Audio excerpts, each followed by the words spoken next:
So this weekend, I was more social than usual. Since moving from Manhattan to the heart of Orange County, California, almost exactly a year ago, I've been pretty much a homeboy, lavishing myself with the lack of noise and commotion and people and mounds of garbage and smells. I'll do a New York podcast rant to celebrate my year of getting the hell out of the big rotten apple soon enough. But anyway, this weekend I creeped out of my shell a little bit, was surrounded by groups of people up in lovely Santa Barbara, California. And I have a few observations that actually triggered thinking about what would seem like an unrelated topic. And I'd like to share some of those thoughts. Welcome to Bald and Bloviating. I'm your bald host, Bloviating. Today, from my trip, from being social, about the power of trolls in 2025 and beyond. I'll draw the connection in a second. The trolls I'm talking about are the trolls we all know and love to hate or hate to love. The Donald Trumps, the Elon Musks of the world.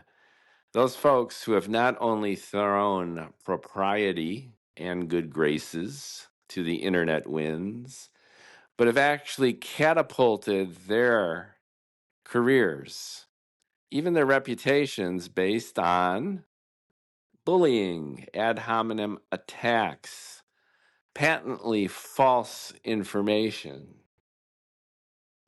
Now, one wonders how and why. And the answers are as ubiquitous as their conspiracy memes. Namely, we all know we're in an attention economy. So much has been written and discussed, and I certainly won't contribute much to the canon of attention as the commodity of our age.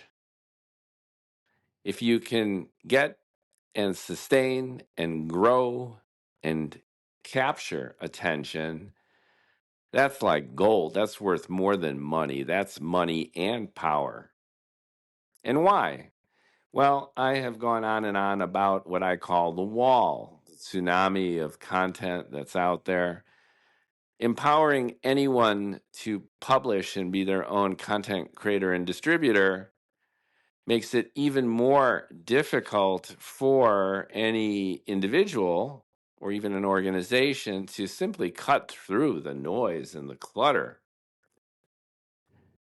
Alongside this burst of content, alongside the hunger for all that content, is the reality of attention getting strategies, most notably bullying and trolling and memeing and lying and launching ad hominem attacks. Humans love to earwick, as James Joyce observed.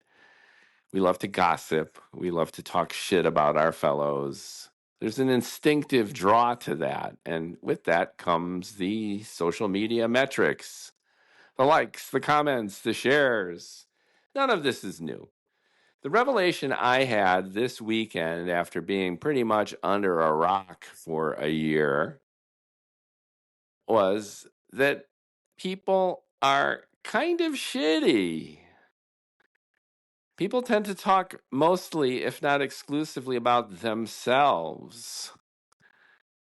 People in groups ostensibly rah, rah, rah, and cheer, and yet they're always trying to make a move. It's all about who's got one up on whom, who's banging who makes more money, who's smarter, who's more capable. The essence of human relationships is power relationships. And great filmmakers, great artists, great novelists, they all understand this. Quentin Tarantino, I like most of his movies. Pulp Fiction is at my very top. Very favorite movie ever since the mid-90s. Unmoved on the Mookie scale of great films. Number one, commanding number one. And to me, the reason that movie remains my favorite film for one of many, many reasons, but the biggest reason is this understanding of human relationships being based on power relationships and how the power relationships within these relationships can shift based on circumstances and based on the relationship with other people and other power relationships. Now, all this might sound obvious, but it's taken for granted. I took it for granted for a year living under a rock, and I noticed very vividly just basic human crowd and tribal behavior. And I found it kind of abhorrent. I found it rude and narcissistic and not much fun. And you can blame me for being a curmudgeon, an old fart, a former jaded New Yorker, and all of that would be true. But the segue to this idea of trolls and the power of trolls embodied by Trump and Musk, but you can similarly posit, albeit left wingers or wokesters. It's not about the politics, really, although I would arguably say that the right in this country have mastered the art a little bit better than the left. And that could very well change soon enough, much to the dismay of the current administration, who is empowering the executive branch to absurd lengths, which will no doubt whiplash when the tide turns, but that's a whole separate conversation right there. Suffice to say that tribal behavior is innate, it's ubiquitous, it's narcissistic, it's nasty. And I ask myself, floating in these crowds of merrymaking people, as I observe these power relationships and basically just stared into the face of the obvious, that people do what they can ostensibly get away with. So you figure out your boundary in a group of people, and then you make your move and you stake your claim. Again, none of this is earth-shattering or revelatory in any way, and it's screamingly obvious. But when we think about trolls and trolling and the internet culture through the lens of attention getting, and then ask ourselves, why does, let's say, Elon Musk do what Elon Musk does in terms of being so incendiary and polarizing, oftentimes so bombastic and irrational and impulsive? The very, very simple and basic answer, which is usually the right one, is because he can. Elon Musk acts like Elon Musk because he's able to. And if you look at his behavior as attaining some kind of goal beyond simply doing what he feels like, well, why does he do what he does to match with what he feels like? Well, that's because he embraces his own selfish notion of being as powerful as he can. And with that comes this sense of impropriety, bullying, ad hominem attacks, conspiracy theories, and bullshit. And taking it one step further, his boundary is the planet. When you put no limits on one's behavior and you literally tweet to your millions of followers and broadcast on the platform that you yourself have purchased for $44 billion ostensibly with this with this goal in mind, then you do whatever you feel like doing. And if you're in a blinding rage after the President of the United States decides not to pick your guy, Isaacson, however great a guy he could and should have been to be the head of the National Aeronautics and Space Administration, Trump ostensibly bumped Musk's pick for NASA, really to piss Musk off, put him back in his place after Musk was raging about the big, beautiful bill. On and on it goes. So it was a pissing match. It was a fight that just about everyone saw coming, maybe not with that intensity and this quickly. But basically, Musk, in his rage, just unloaded on the President of the United States on Twitter. Now, I bring all of this up just to illustrate that Musk does what he wants to do. He's impregnated multiple women with the belief that we need to populate the universe. He does drugs. He goes to parties. He likens himself to the modern day Tony Stark in real life, and in ways he is. He goes for it. He does not hold himself back. So he's living the dream. So the first revelation I had from crawling under a rock and being among people is that if given a chance, just about anyone and everyone would act like Elon Musk. That's number one. Take anyone off the street, make them the world's wealthiest man, set them loose, give them brains, give them talent, give them that relentless drive that put them there in the first place. And why would they tolerate or embrace any kind of boundaries, even those of propriety? Now, he's paid for it. Tesla shares have plummeted 40%. Now that he's enraged the president, his SpaceX contracts are iffy. Will he recover? Most certainly. But has he done his businesses ostensibly a disservice by letting himself rage and carry on with no boundaries? Yes. But is it worth it to him? I would say yes. Why? Because he has removed all limits from his behavior. He doesn't feel he needs to do anything for anybody. End of story. It's the ultimate expression of personal indulgence and freedom. Wouldn't you? We could say similar things about Donald Trump. Now, here's the catch to all this, and it's an interesting one. Many people are alienated by this behavior, and understandably so, to the point I was making about losing tons of business, especially for Tesla, compromising his own profitability, and acting in a diametrically opposite way to my favorite counterexample, Satya Nadella from Microsoft, who embodies the old school CEO who behaves himself, much to the benefit of Microsoft and ostensibly Satya Nadella. But here's the thing.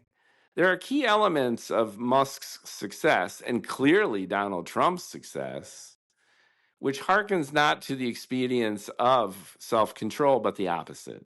And the reason for that is this, and this is another ancillary revelation I had over the weekend, partying with a bunch of people in a college town, however oblique that analog seems. But what hit me is that these bad behaviors actually boost the popularity and the strength and the power through reach and attention and all those good things, because by projection, everyone wants to be Donald Trump or Elon Musk. And by everyone, I don't mean everyone, but everyone who does enthusiastically embrace their bullshit. So it becomes net positive. It becomes net positive because A, They act with impunity, or at least their own sense of impunity. They do whatever they want. They do it shamelessly. They do it boldly. They double, triple, quadruple down on this kind of bad behavior because they can, because they feel like it, and because it's the ultimate expression of personal power. I do it because I want to, and no one tells me what to do. Damn the torpedoes. There are consequences, but fuck it, I'm going for it. And as a result of that, millions, billions of people see that as a freedom, as a force strength, as an opportunity, as an unprecedented display of reckless abandon coupled with vast power and influence. Well, these millions, billions of people admire that. They want to be that. They project themselves onto these trolls, knowing that they would do exactly the same thing and would love to do the same thing. And if only they could do the same thing, but at the very least, they could live and tweet and share and like and comment and support and rally around these trolls who actually do. Now, again, none of this is earth shattering, but I just find it interesting. And here's the next leap that I'm making as a marketing and PR guy. And this came to me as a secondary or tertiary revelation from this trajectory of thinking and feeling. And that is this. Maybe, just maybe, we've gotten marketing and PR wrong all of these years. Here's what I mean by way of a counterexample. Richard Nixon resigned as president of the United States under pressure from his fellow Republicans that they could not defend him in the face of an impeachment resulting from the Watergate scandal. Now, Nixon was in knee deep, no doubt. He had made tape recordings of every conversation going on in the Oval Office, presumably for posterity, which of course backfired. And Richard Nixon was busted red-handed as not only knowing about, but helping to orchestrate the break-in and everything associated with the Watergate fiasco. Okay, that's history. But there were no laws. It wasn't written down as a conditional statement or decree that if given these circumstances, the president of the United States had to resign.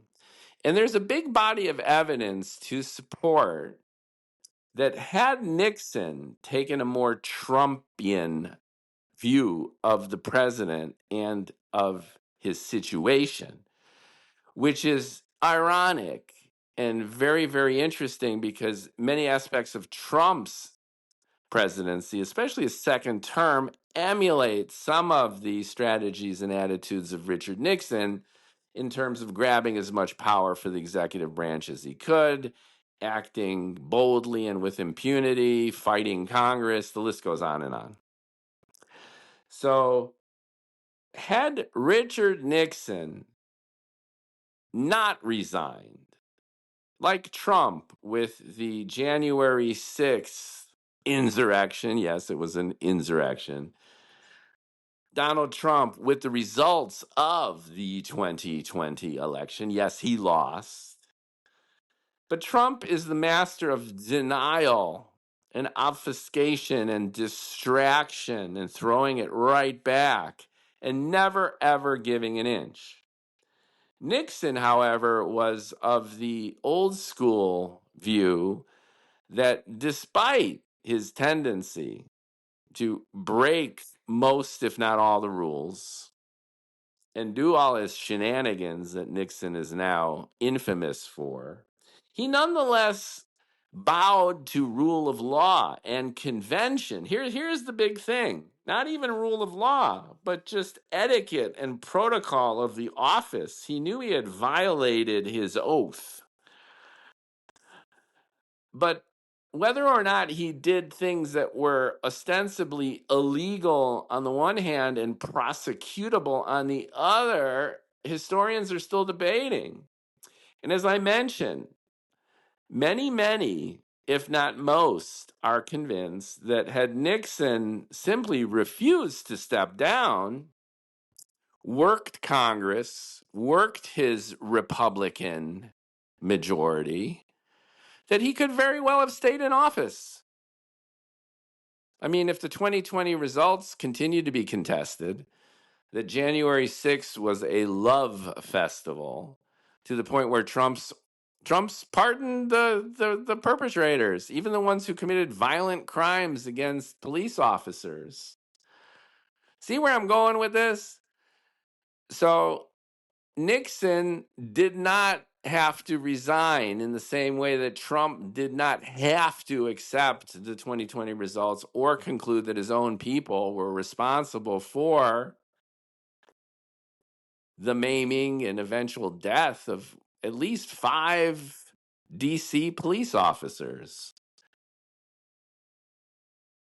So, what if we extrapolate that to marketing and PR in general? So, let's flip it now from Trump to Elon Musk. Elon Musk, for many years now, and especially after his acquisition of Twitter, flipping it to X, ostensibly with the purpose of using it as the world's biggest megaphone for him to bloviate and troll. Let's say Musk is onto something here. Trump is onto something here. And what they're onto is that none of this was ever written in stone. As a marketing and PR person, we always rely on surveys and market research and what the market will bear and what people think. But remember the old Henry Ford line that if you ask people what they think, they'll tell you they need a faster horse. Well, ask people what they think about etiquette and protocol and what's acceptable and what isn't. It's kind of like the cat chasing its own tail. Politicians need to, at the end of the day, acquiesce to etiquette and protocol, and maybe the laws, kind of. Why? Well, just because they need to. They do. That's what's kept everything moving. That's who we are. That's the brand of the United States of America. We're not like the others. We're not steeped in corruption. We don't make shit up as we go along. And we're not led by trolls. We're led by just politicians who more or less behave themselves within boundaries that have been set for centuries. Well, guess what? Trump's called bullshit on that. Musk has called bullshit on that in his own way. And the point of my rant here is that maybe they've been right all along. Going back to the Nixon analogy. Nixon didn't need to quit. He did. Shame on Nixon from this point of view. He was a troll. He acted like a troll. He governed like a troll. But when he was put up against the wall, he bowed out. He bowed out to convention. He bowed out to the etiquette of the office. Not the legality of it. He felt, even looking at himself in the mirror, that he had crossed that line. Well, what line is that? And now, again, let's flip it to marketing and PR. Companies are obsessed by their reputation. And one bad tweet, one bad message. Remember Howard Dean? And Howard Dean's political career was done. How laughable in comparison to the shenanigans that we've seen over the last 10 or so years, especially. Now, is that a shift in the norms of society? Or is that just a shift in the political, cultural, marketing, and PR zeitgeist at the top? That's the point of my rant here. Is what do the people know? How do the people act? And yes, I think most of us are sheeple. We just follow what everyone else thinks is cool. Why is that piece of art good? Well, because everyone thinks so. Whether it's de Kooning or Rothko, Picasso, all of these names are world famous artists. So we have no discrimination. And we've been told, we've been taught that this canon of greatness is great. And then we're morons if we don't get it. And same rules apply to just about everything which has a cultural value or norm attached to it. James Joyce was a great writer. Well, I think so, and I often don't give a shit what reviewers think. But I also think Finnegan's Wake, and frankly, much of Ulysses, is unreadable. Does that make it bad? No, it makes it unreadable. So my evaluation of James Joyce comes with a caveat. That, yeah, he was a maestro and he did amazing shit, but is that great storytelling that I don't know what the fuck this guy is talking about? And it's not coming from my ignorance per se, but what constitutes great literature? Is it the idea? Is it the structure? Should we experiment for experimentation's sake? Ezra Pound, whose poems were inscrutable, amazingly complex and layered and erudite, he flipped through a couple pages of Finnegan's Wake and he told James that he didn't know what the fuck it was about. So again, I bring that up as an example of people and society and culture being told what the standards are. You like that because, well, everybody thinks so.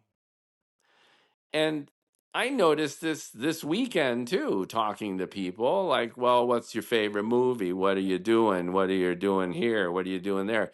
Everyone seemed to mold themselves as a mere reflection of everyone else.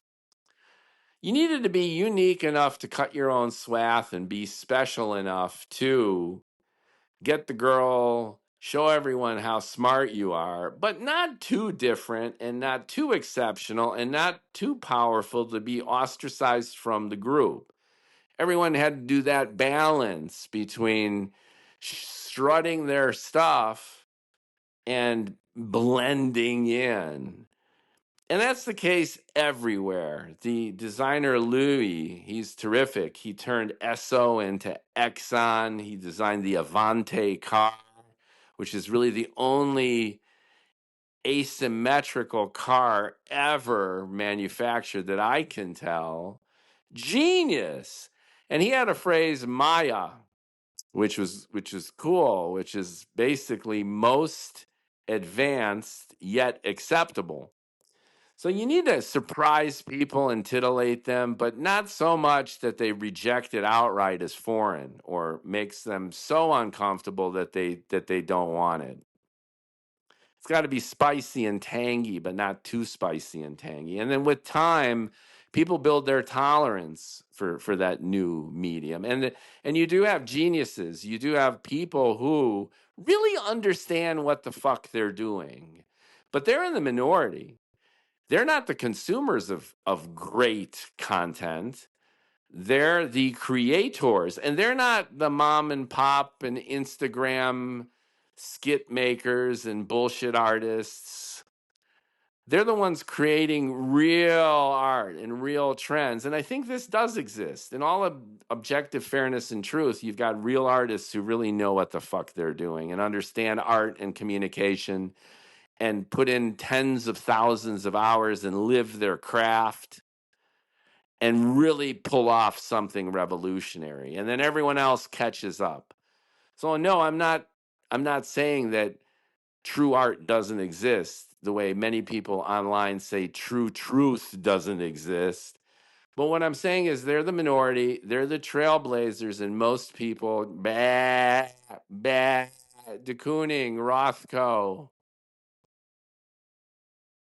Modigliani, whomever the fuck. I went to MoMA. They're all great. Why? Because they're great. Why?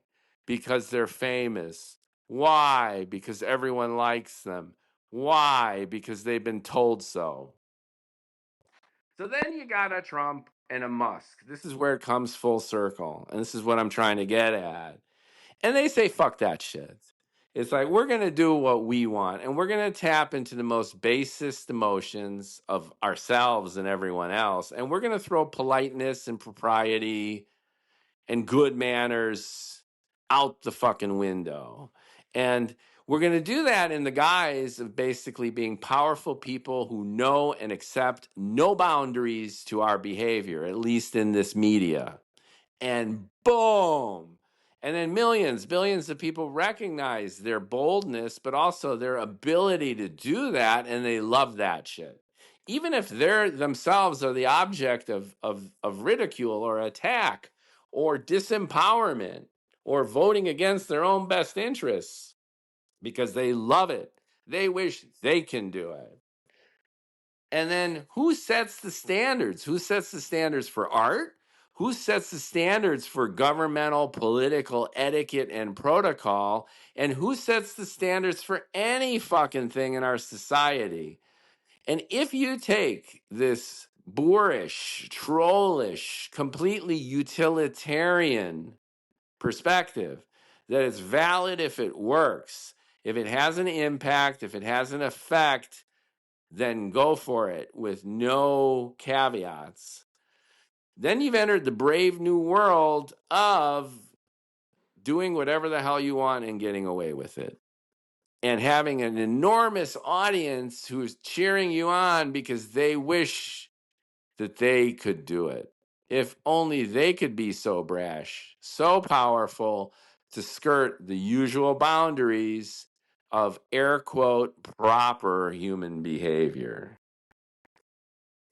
And again, this all seems kind of obvious, and nothing earth-shattering has come out of my mouth, but I'm connecting the dots in ways that I really didn't think that deeply about before, which is ultimately that my own profession, that of marketing and PR, might be suffering from its own illusions and delusions. I've been in so many strategy meetings where things are taken as a priori. By definition, independent of experience, we have to do things a certain way. And the rationale for that is, well, it can go no further if you really deconstruct it to, well, we've always done it that way. And the public will reject it. The brand will fail. The marketing campaign will tank. Fewer people will buy your product or service. Then you're fucked. You're out of a job and you have failed. When what standards are really those, at least through the lens of acting in a way that is supposed to be the right way? I don't know. And to what extent has society changed? We've built up tolerance like an alcoholic or a drug addict addicted to doom scrolling.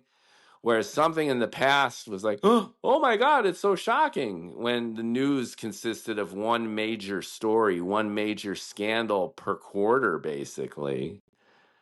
Now we've got a Watergate, we've got a 9/11, we've got a 2020 election, we've got floods and earthquakes and conspiracy theories and lies and this seething cauldron of information accessed from these bricks in our pockets hundreds of times per day.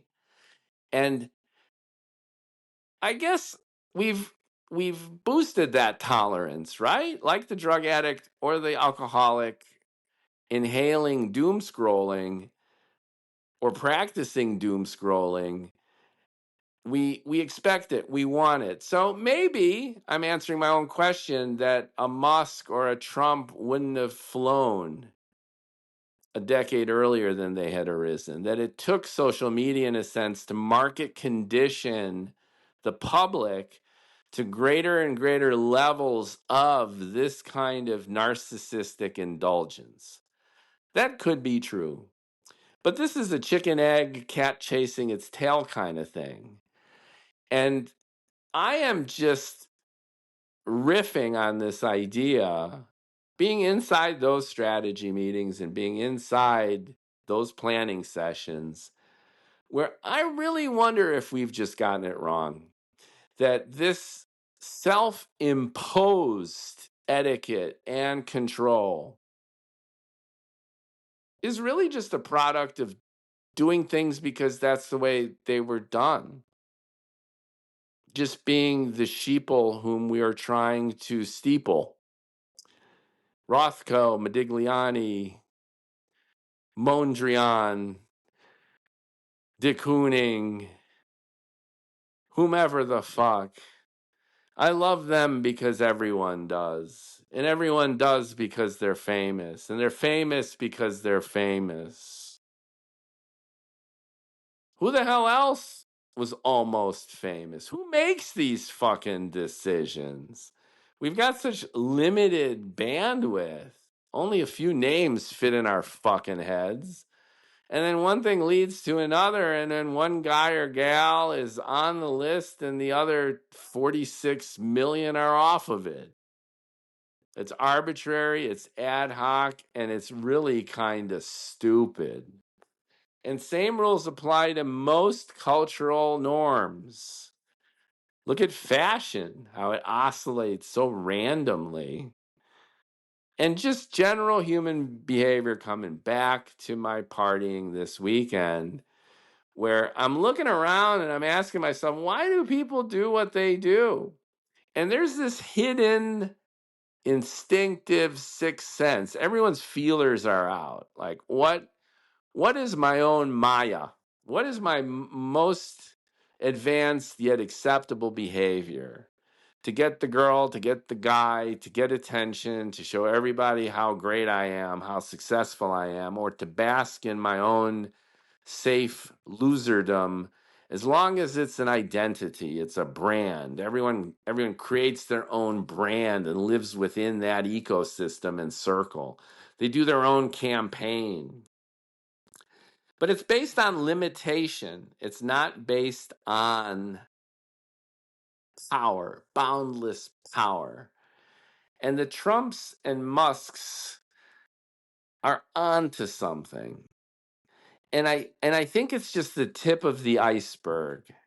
And this is the final little nugget of my rant, which is, if we're doing anything that's predictive for the future, and I'm writing a science fiction series now, so there's a lot of predictive stuff that I'm gonna dip into, in addition to the first book I've written, and that's following this trend to even more absurd extreme conclusions, which is A, trolls dominate.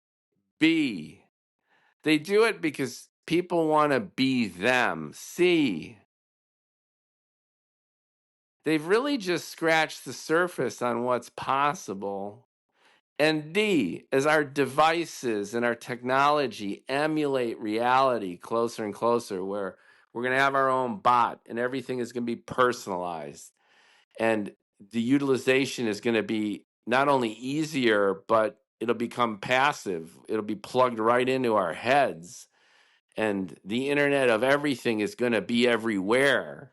So we're going to go from these devices to every surface being dynamic and activated and personalized to our needs and recognizing us and providing us our ideal kind of content based on our prior behaviors and what we naturally like, so that we get more and more siloed and more into ourselves. smelling our own farts into oblivion, then the role of the troll and these expressions of these mega egos, I don't think they're going away. I think they're going to be magnified more and more. And will there be a whiplash? Will there be a ricochet back to the good old days? You know, Henry David Thoreau on Walden Pond, you know, just getting away from it all. Mookie Spitz in Orange County, California, getting the hell out of New York. Yeah, there's going to be a reaction, but I think we're a really, really, really long way from that as a society. And do I think that this stinks? Is it terrible? I don't know. I like ideas, and I think this revelation that from a marketing and PR point of view, we haven't grown up. We stick to rules and we stick to mores and we stick to established methodologies that seem to be right because everyone's standing in the room and chewing with their mouth closed and they just compete with each other, right? Like my campaign's better than your campaign and hire my company and not the other company and follow this strategic plan and not that one. Based on what? Who decided?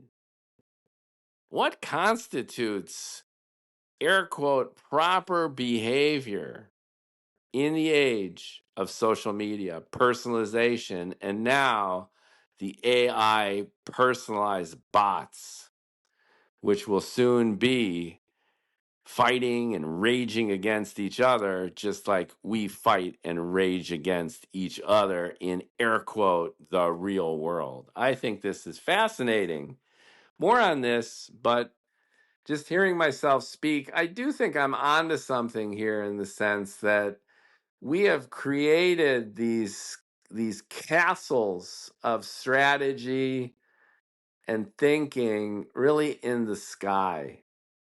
And I think what we're discovering when the rules change, when it rains and pours, trolls and bullying and memes and bullshit, that we're not only questioning truth as a society, but we're questioning the tools and resources and methodologies that we used to think could get us from where we are to where we wanted to go. And now the road is changed. It's not linear. It's all over the place. The definition of success keeps changing. And the joke's really on everybody who's simply not keeping up. And like the Red Queen in the Looking Glass, you just have to keep running just to stand in place. And if you're running and standing in place and everything keeps changing around you, well, then don't look back. At least look forward. Stay on the pulse. Stay true to whatever it is you want to do. Otherwise, you're just going to get lost in the mix of everyone else's bullshit. So, to Trump and Musk's point, it might as well be your bullshit, right? Thanks for listening. Like, comment, share. Why not? And more bald and bloviating to come on this subject and many others.